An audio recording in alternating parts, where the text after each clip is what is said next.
사람들과 이렇게 한번 인사하겠습니다. 하나님의 사랑이 우리의 능력입니다.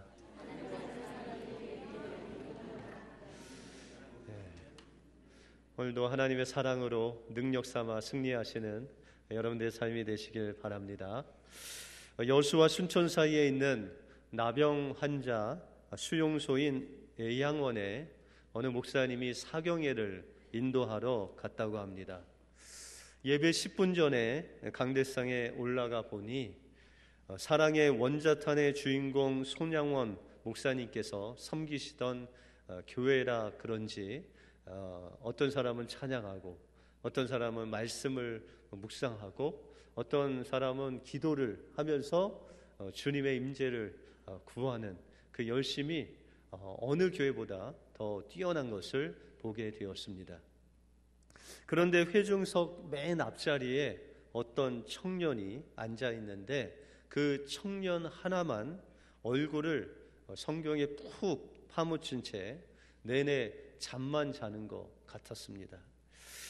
젊은이가 너무 피곤해서 그런가 보다 생각하고 이제 예배를 은혜스럽게 마치고 이제 그곳 담임 목사님과 대화를 나누는데 그 담임 목사님이 먼저 그 맨 앞에 앉은 그 청년을 보았냐고 그렇게 물으시는 것입니다.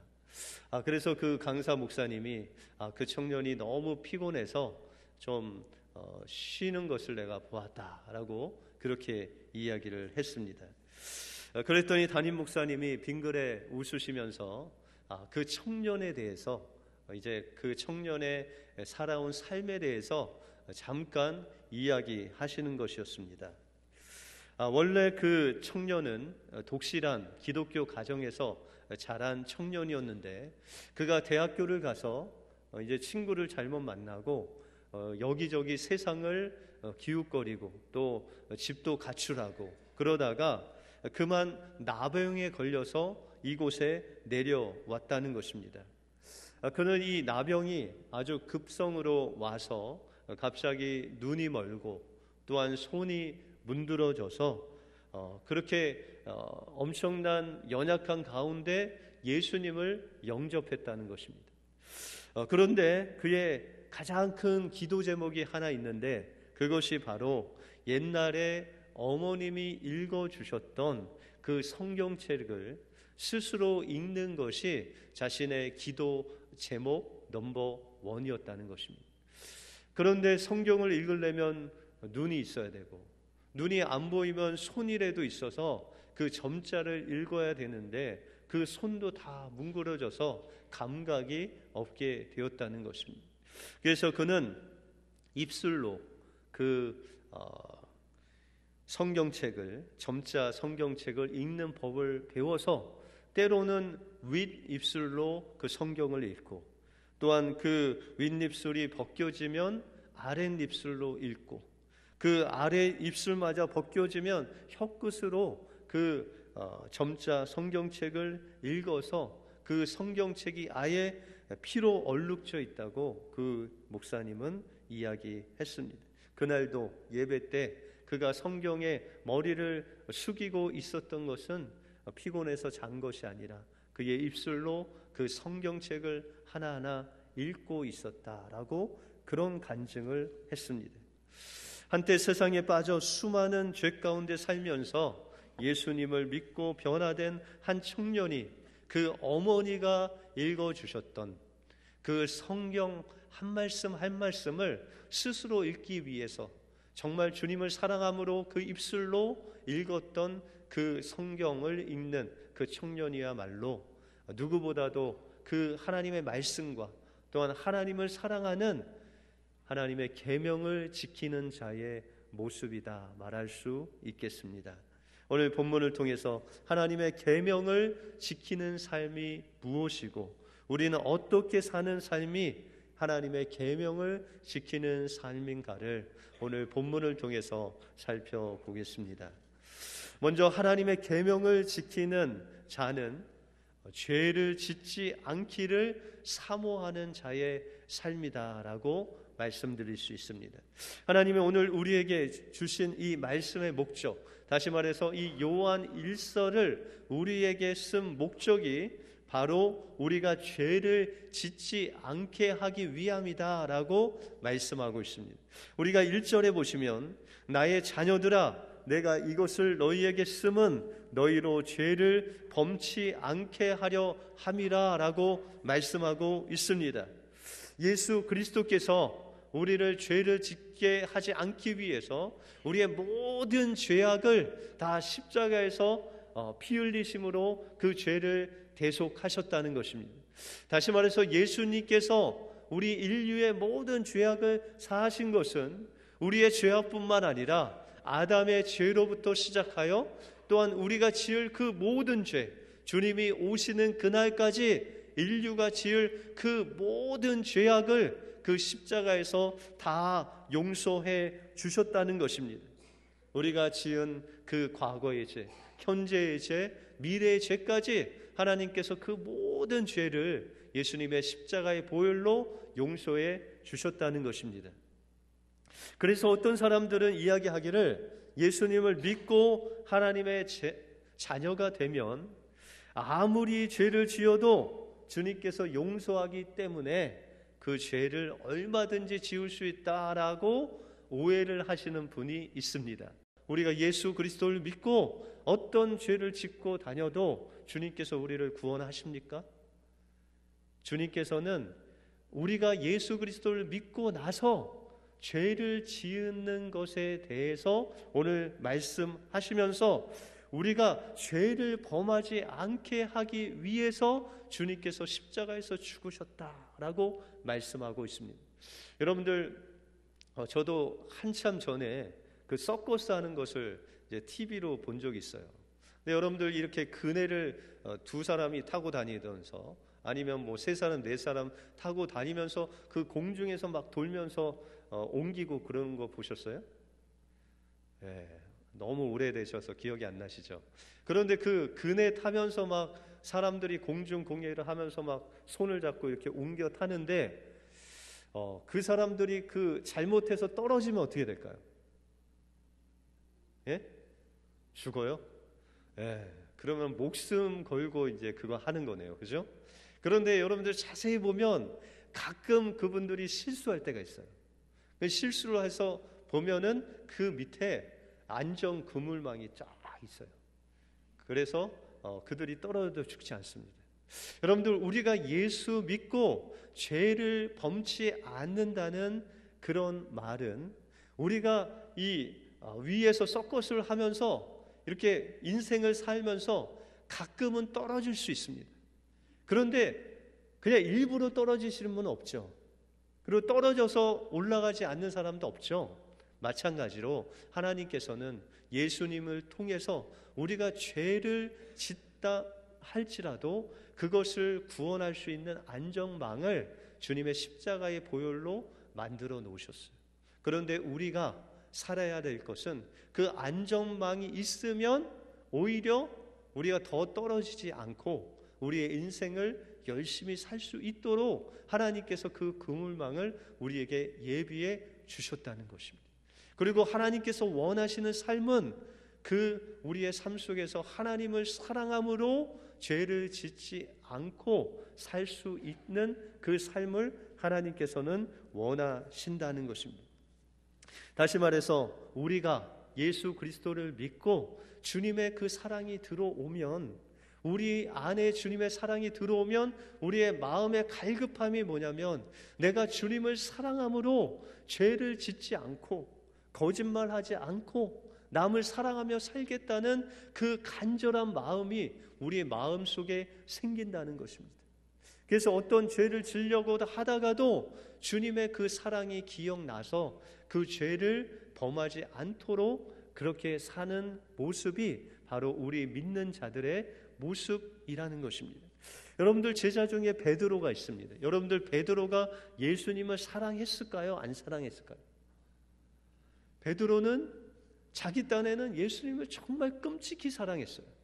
그래서 다른 제자들은 예수님이 십자가를 지시는 그 신문 자리에 갈 때 모든 사람들이 다 도망했어요. 모든 제자들이 다 도망갔어요. 그런데 베드로는 도망하지 않고 그 예수님이 신문을 받으시는 그 대제사장의 뜰까지 쫓아갔어요. 그러면서 예수님께서 베드로에게 말씀하시기를 내가 닭이 울기 전에 나를 3번 부인할 것이다.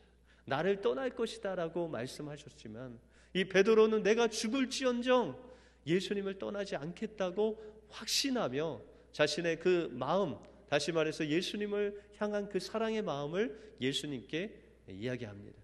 그런데 그가 아주 작은 여자 그 종 앞에서 예수님을 부인하는데 3번을 부인합니다.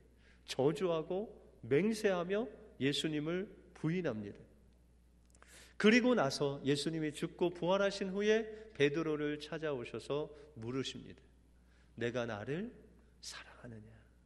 여러분들, 베드로는 그 마음속에 그 전에도 예수님을 사랑했고 예수님이 죽으실 때도 사랑했고 지금도 사랑하는데 이 베드로가 예전 같지 않은 모습으로 주님 앞에 고백을 합니다.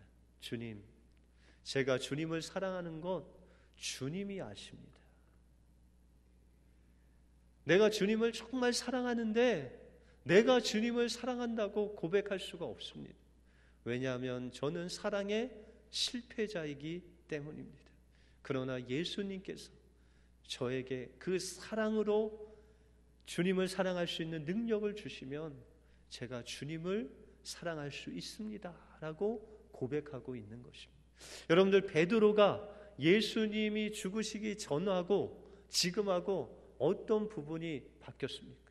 전에는 내 힘으로 내 능력으로 하나님의 말씀대로 살 수 있다고 했던 그 베드로의 그 모습이 이제는 하나님, 내 힘과 능력으로는 하나님의 말씀대로 살 수 없습니다. 오직 예수님께서 저에게 주님의 주시는 그 사랑을 주시고 나를 정말 주님을 사랑할 수 있게 하시면 저는 주님을 사랑할 수 있습니다. 이것이 바로 정답입니다. 오늘 본문을 통해서 우리를 죄를 범치 않도록 하신다는 그 주님의 말씀은 우리의 힘과 능력으로 죄를 범하지 않고 사는다는 게 아닙니다. 우리의 힘과 능력으로 하나님 말씀을 이룰 수 없다는 것입니다. 그럼에도 불구하고 우리가 그 주님의 사랑을 의지하고 우리 안에 계신 성령을 의지하고 기도하고 의지하면 그 주님의 사랑으로 하나님께서 죄를 범치 아니하고 주님의 사랑으로 형제를 사랑하고 이웃을 사랑할 수 있도록 주님께서 인도해 주신다고 약속하고 있습니다.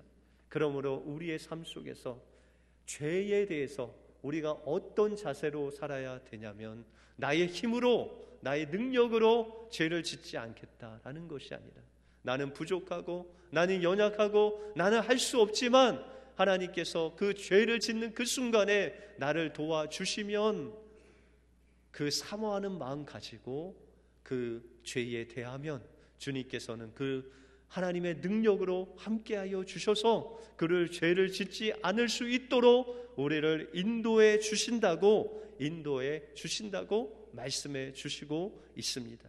그러므로 우리가 주님의 사랑 안에 살면 주님께서는 죄를 미워하는 마음을 주십니다. 우리가 주님과 사귐이 있으면 우리 마음속에 죄를 짓는 것을 싫어하는 마음을 주신다는 것입니다. 우리가 주님 안에 살면 죄와 피 흘리기까지 싸울 수 있는 그 마음을 공급해 주셔서 죄를 멀리하고 하나님을 가까이 함으로 우리의 삶 속에서 죄를 범하지 않고 사는 주님의 사랑으로 살 수 있는 삶으로 우리를 인도해 주신다는 것입니다. 바로 이것이 우리가 하나님의 계명으로 사는 삶의 모습이다라고 말씀하고 있습니다. 우리에게 주신 주님의 그 사랑으로 우리에게 죄의 유혹이 올 때마다 주님을 의지하심으로 죄를 범하지 않고 주님 안에서 주님을 사랑함으로 사시는 여러분들의 삶이 되시길 바랍니다. 다음으로 하나님의 계명을 지키는 자는 하나님의 사랑으로 하나님의 말씀을 지키는 사람입니다. 하나님 앞에서 계명을 지키는 자는 죄를 짓지 않는 삶을 산다라고 말씀해 주셨는데, 오늘 3절에 보시면 우리가 그의 계명을 지키면 이로써 우리가 그를 아는 줄로 알 것이요 라고 말씀하고 있습니다. 여러분들, 하나님의 계명을 지킨다는 것은 우리가 하나님의 사랑 안에 거한다라는 그런 말씀입니다. 때때로 우리가 이 계명을 지킨다는 것을 좀 오해할 수가 있습니다. 다시 말해서 이 계명을 지킨다는 것을 율법을 행한다라는 그런 생각을 할 수 있습니다. 그러나 그 율법을 지키는 것과 또한 하나님의 계명을 지키는 것과는 아주 다른 내용입니다. 여러분들, 예수님께서 우리가 마가복음 3장에 보시면 회당에 들어가셨는데 아주 오래된 손 마른 사람이 그곳에 있었습니다. 그래서 이제 예수님께서 그 손 마른 사람에게 다가가셔서 그 손 마른 사람의 병을 고쳐주시려고 했습니다. 그런데 그 뒤에서 바리새인들이 그것을 보고 있었습니다. 이 바리새인들이 예수님이 병을 고치는지 안 고치는지를 바라보면서 그 마음속에 생각한 것이 뭐냐면, 그날은 안식일이었습니다. 여러분들, 안식일에 인간의 병을 고치는 것이 하나님의 뜻일까요? 아닐까요? 주일날 여러분들 어떤 아픈 사람이 있는데 그분을 위해서 막 기도를 해줬어요. 근데 나음을 얻었어요. 그것이 하나님의 뜻일까요? 아닐까요? 하나님이 기뻐하시는 일이겠죠. 그런데 이 유대인들의 율법에 보면 장로들이 그 세밀한 율법을 만들어 놓은 것이 있는데, 그것이 바로 장로들의 유전입니다. 그 장로들의 유전에 보시면은 이 짐승이 가다가 안식일에 구덩이에 빠지면 그들을 건질 수 있는 것이 율법입니다. 그러니까는 구덩이에 빠지면 짐승이 죽을까봐 건져낼 수는 있는 것이 안식일의 법입니다.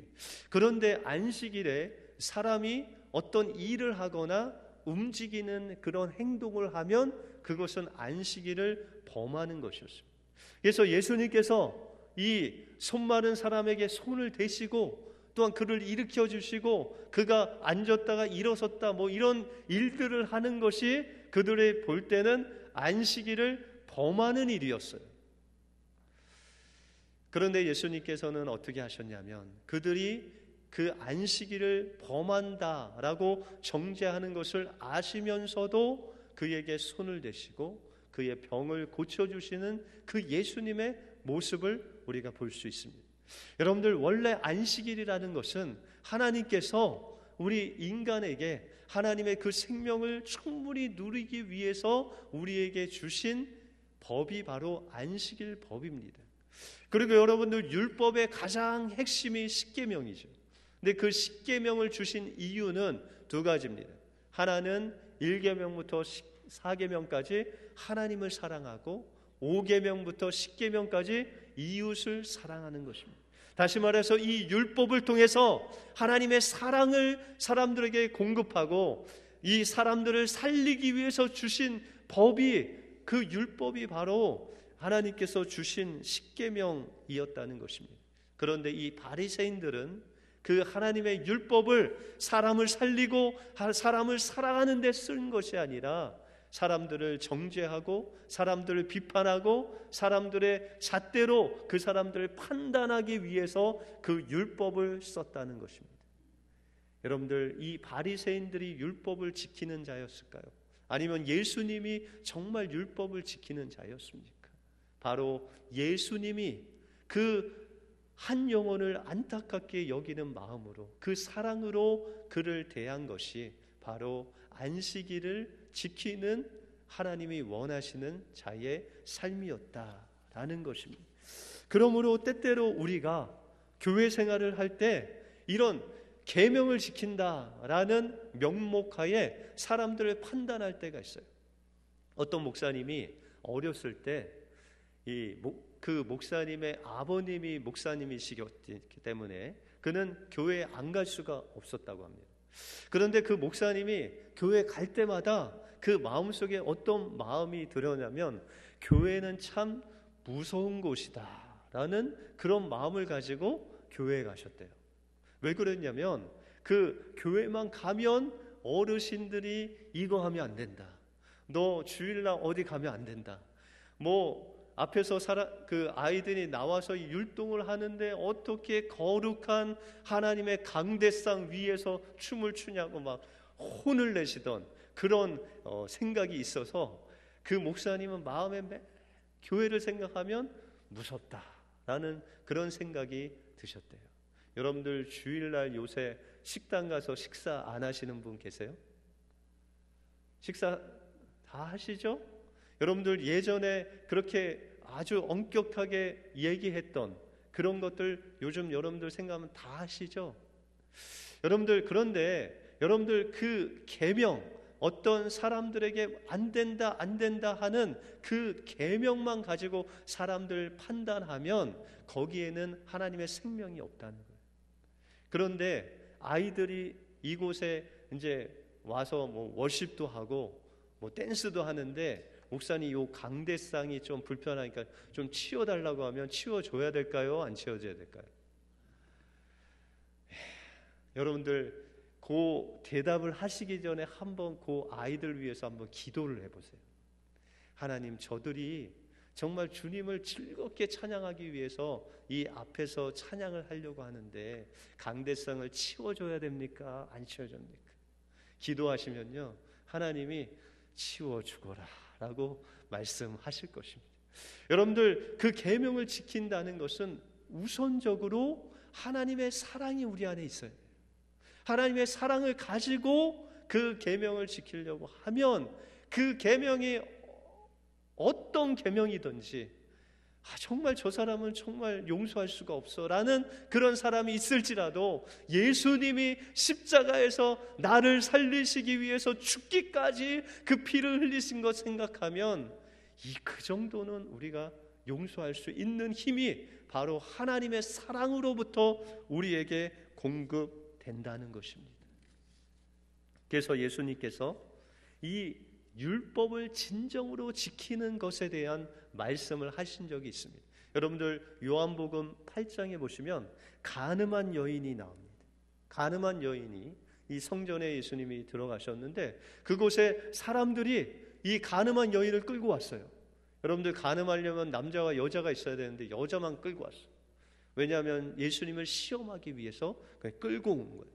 그러면서 그들이 이야기하기를 선생이여 모세는 율법에 기록되어 있기를 이 간음한 여인이 있으면 돌로 치라고 하셨습니다.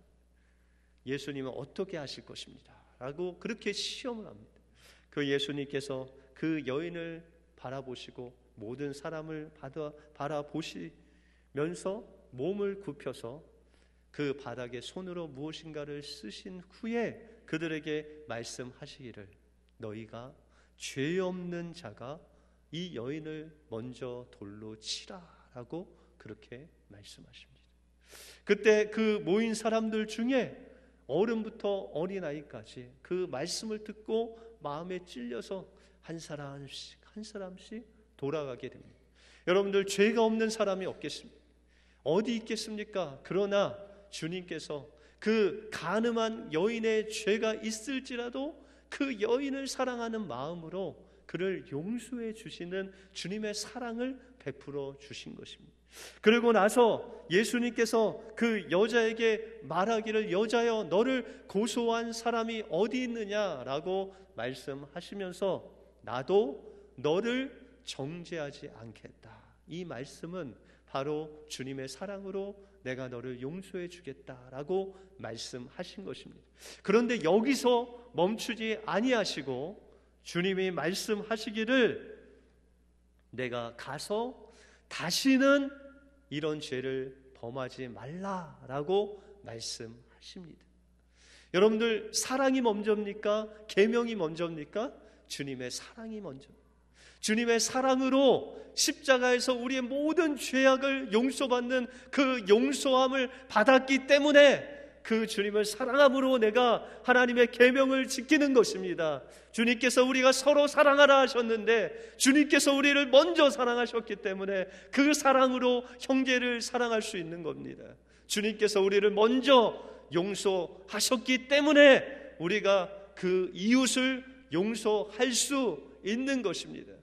여러분들 그 가늠한 여인에게 주님이 이제 다시는 범죄치 말라라고 하셨을 때 그 여인이 돌아가서 그 간음죄를 범했을까요? 안 범했을까요? 여러분들 그는 평생 그 예수님의 그 용서와 사랑을 기억하면서 주님께서 그 돌로 맞아서 죽을 자신을 그 십자가의 은혜로 용서해 주신 그 사랑에 힘입어서 그는 정말 평생 그 죄를 다시는 범치 않도록 주님의 사랑을 기억하면서 그 죄를 범하지 않았을 것입니다. 여러분들 이것이 바로 주님께서 여러분들 향한 죄를 범하지 않는 삶이라는 것입니다. 우리가 죄를 범하지 않는 삶은 우리의 힘으로 되지 않습니다.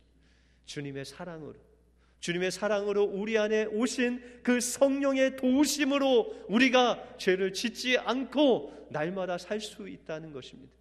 그런데 우리가 때때로 육신 때문에 범죄할 때, 다시 말해서 그 그물망으로 떨어질 때 주님은 다시금 그 십자가의 사랑으로 우리를 용서하시고 다시금 일으켜 주셔서 다시는 그 여인에게 말씀하신 것이 다시는 내가 범죄치 말라고 말씀하시는 그 주님의 은혜가 있기 때문에 우리가 다시 일어나서 죄를 범하지 않는 그 주님의 사랑의 삶을 살 수 있다는 것입니다. 오늘도 주님은 여러분들에게 말씀하십니다. 내가 너를 사랑한다. 그리고 다시는 죄를 범치 말라 하십니다. 기도하겠습니다.